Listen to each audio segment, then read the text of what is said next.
27 kabanata.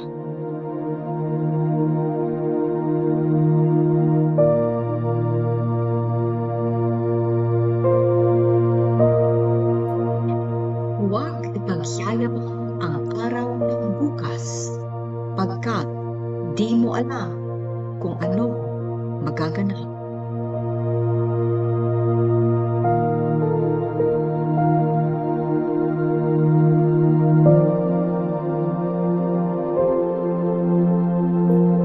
Hayaan mo iba ang sayo'y pumuri at ang sariling bangko'y huwag mong buhatin.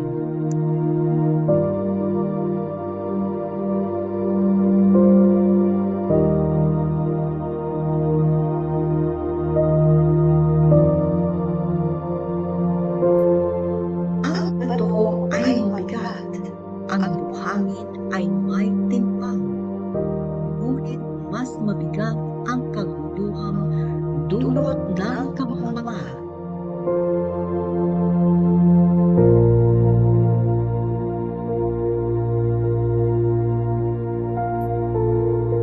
Mapanganib ang taong galit, ngunit ang taong seloso ay higit na mapanganib.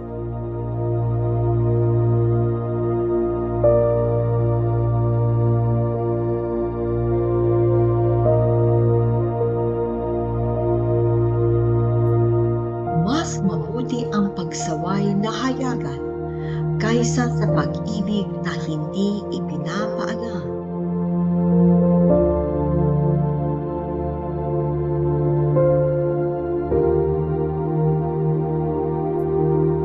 Ang masakit na pagsaway ng isang kaibigan ay may katuturan, ngunit ang halik ng kaaway ay hindi maaasahan.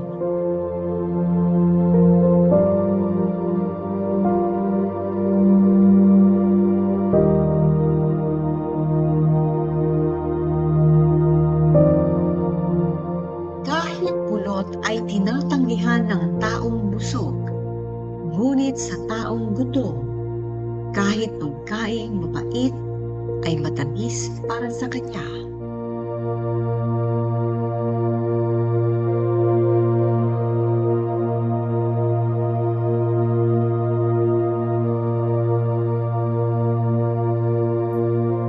Ang taong lumaya sa kanyang bahay ay parang ibok lumaya sa kanyang pugad.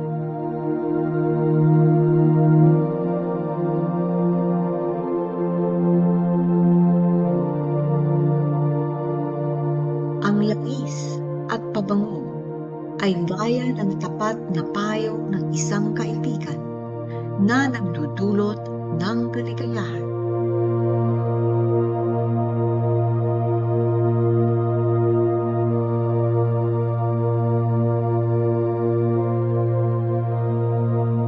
Huwag mong pababayaan ang iyong kaibigan o ang kaibigan ng iyong ama. At kung nasa kagipitan ka, hindi ka na hihingi ng tulong sa kapatid mo na nasa malayo. Ang malapit na kapitbahay ay mas mabuti kaysa sa malayong kapatid.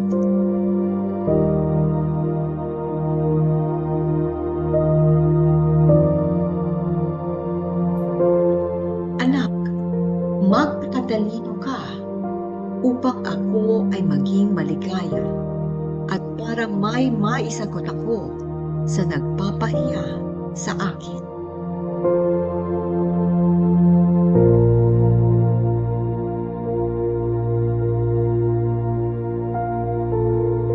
Ang taong marunong ay umiiwas sa paparating na panganib, ngunit ang taong hangal ay sumusuong sa panganib, kaya siya ay napapahamak.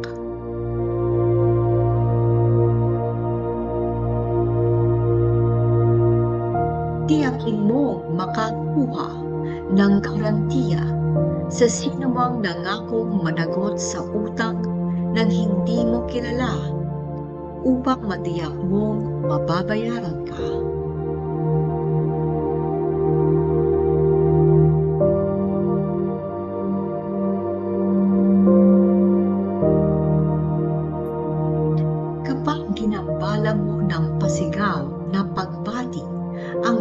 kaibigan sa umaga, ituturing niya iyong sumpa sa kanya.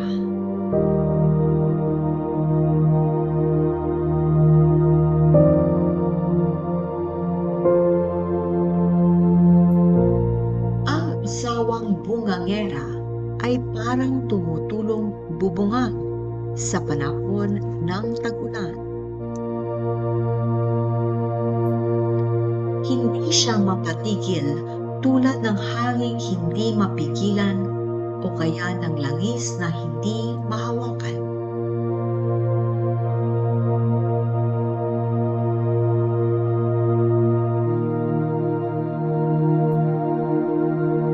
Kung paano pinatatalas ng bakal ang kapwang bakal, ang tao na may matututo sa kanyang kapwa-tao.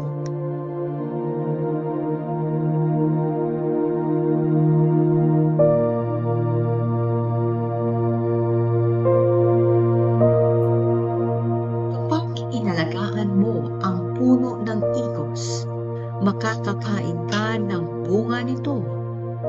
Ganoon din kapag amo mo'y iyong pinagmamalasakitan, ikaw naman ay kanyang pararangalan.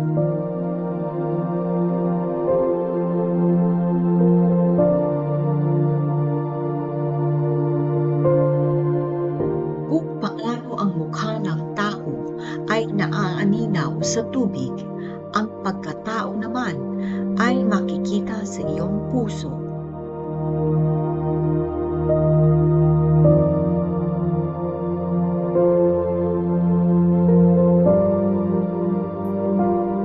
Ang kapahamakan at kamatayan ay walang kasiyahan, gayon din ang hangarin ng tao.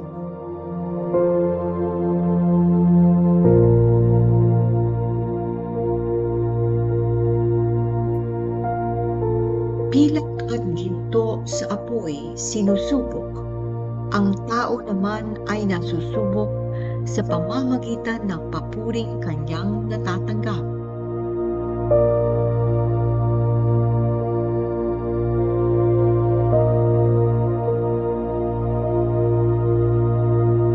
Rinwan ng parusa ang taong hangal. Ang kahangalan niya ay hindi mo pa rin maiaalis sa kanya.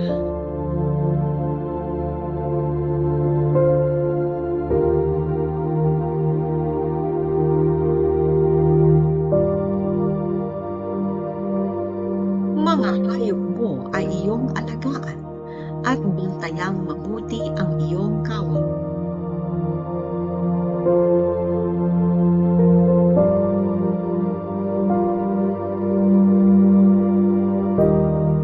Mula sa balahibo ng mga tupa ay makakagawa ka ng kasuotan at maipagbibili mo ang iba mong mga kambing upang may pambili ka ng kabukiran.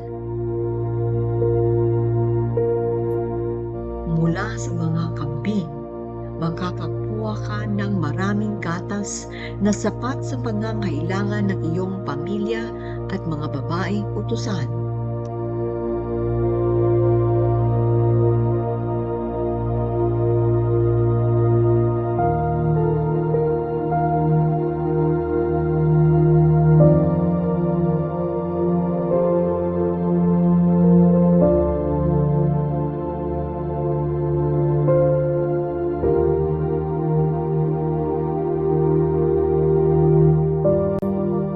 Mga Kawikaan, 28 Kabanata.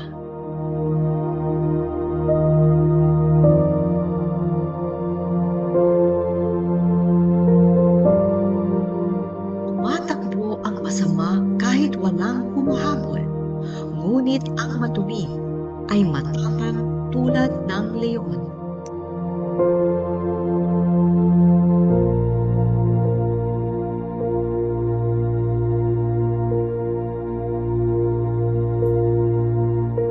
Kapag ang isang bansa ay makasalanan, madalas nilang palitan ang kanilang pinuno. Ngunit kung may karunungan at pangunawa ang kanilang pinuno, matatag ang kalagayan ng kanilang bayan.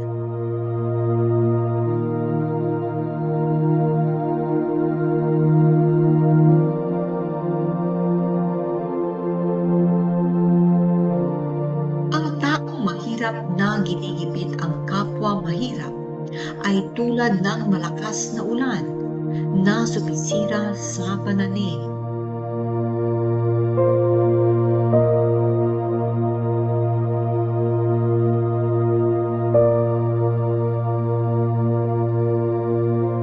Pinupuri ng masama ang mga taong lumalabag sa utos, ngunit ang sumusunod dito, kinakalaban ang masama.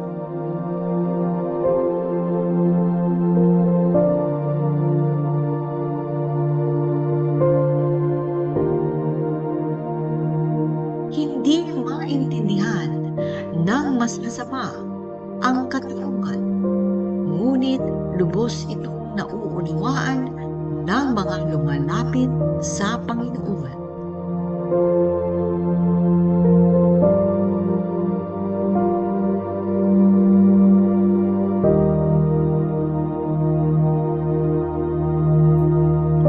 Mas mabuti pa ang mahirap na namumuhay ng matuwid kaysa sa mayaman na namumuhay sa kasalanan.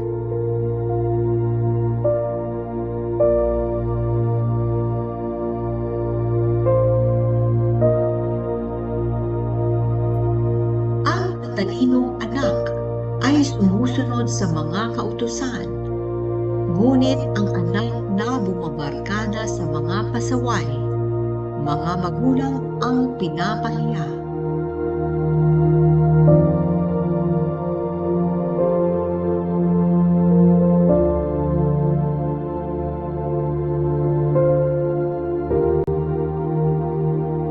Kung yumaman ka sa pamamagitan ng patubuan, ang iyong kayamanan ay mapupunta sa matulungin sa mga nangangailangan.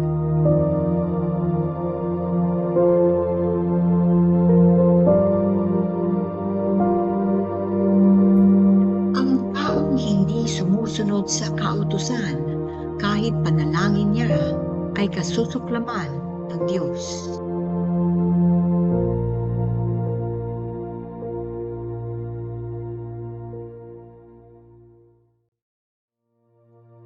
Ang taong inililigaw ang matuwid para magkasala ay mabibiktima ng sarili niyang mga pakana. Ngunit ang taong namumuhay ng matuwid ay tatanggap ng maraming kabutihan.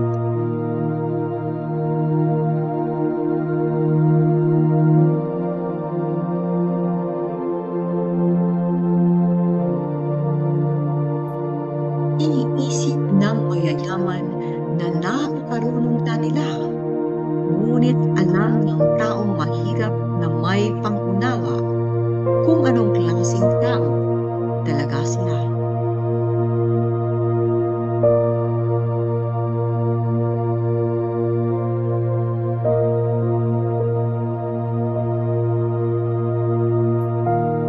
Kapag matuwid ang namumuno, nagdiriwang ang mga tao. Ngunit kapag ang pumalit ay masama, mga tao'y nagtatago.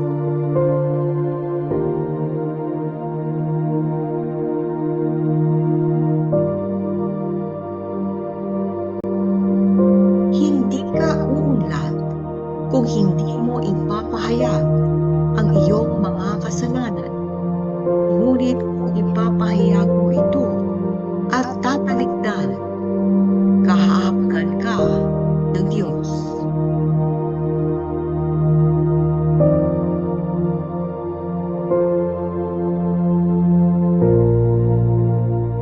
Mapalad ang taong laging may paggalang sa Panginoon, ngunit mapapahamak ang taong matigas ang ulo.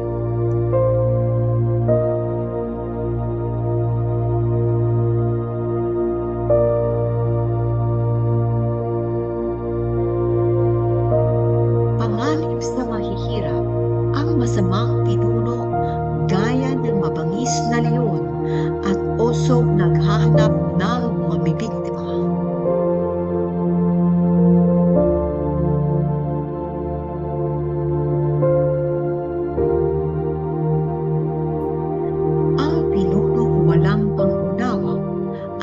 bahang malupit. Hahaba naman ang buhay ng pinuno, nasa kasakiman ay galit.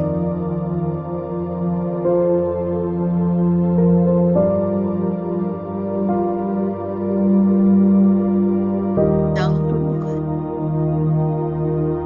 Ang taong hindi pinatatahimik ng kanyang budhi dahil sa pagpatay sa kanyang kapwa ay tatakas kahit saan hanggang sa siya ay mamatay. Huwag niyo siyang tulugan.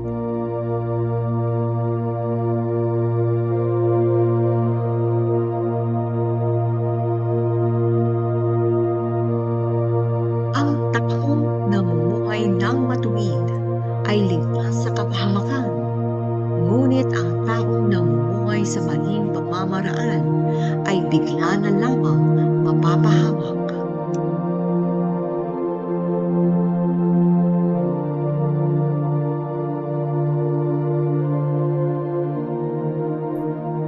Ang sipag na magsasaka ay sasagana sa pagkain, ngunit maghihirap ang taong nag-aaksaya ng oras niya.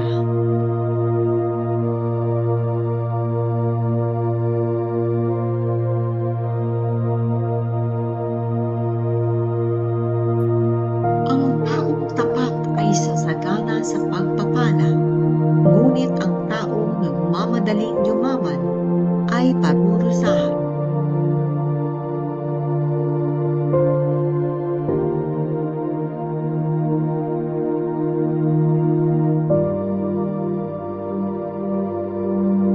Hindi mabuti ang may kinikilingan, ngunit may mga gumagawa nito dahil sa kaunting suhol.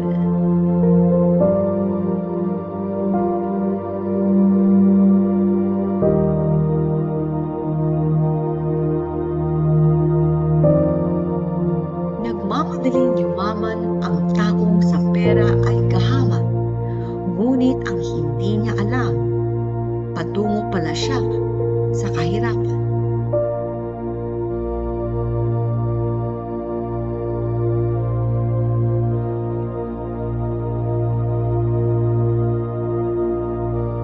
Pasasalamatan ka pa ng tao sa huli kapag sinaway mo siya ng tapat, kaysa't panay ang papuri mo sa kanya kahit hindi nararapat.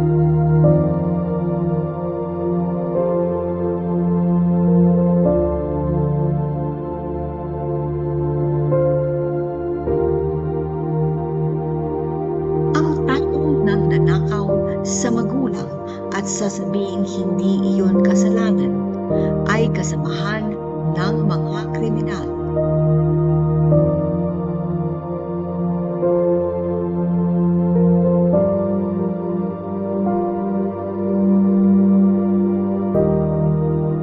Ang taong sakin ay nagpapasimula ng kaguluhan, ngunit ang taong nagtitiwala sa Panginoon ay magtatamo ng kasaganaan.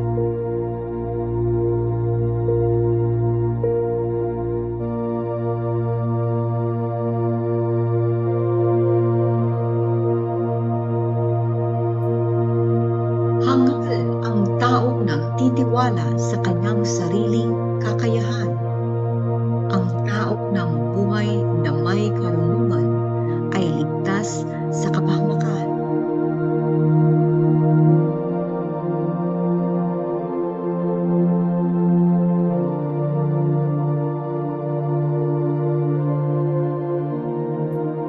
Ang taong mapagbigay sa mahihirap ay hindi kukulangin, ngunit ang nagbubulag-bulagan ay makakatanggap ng mga sumpa.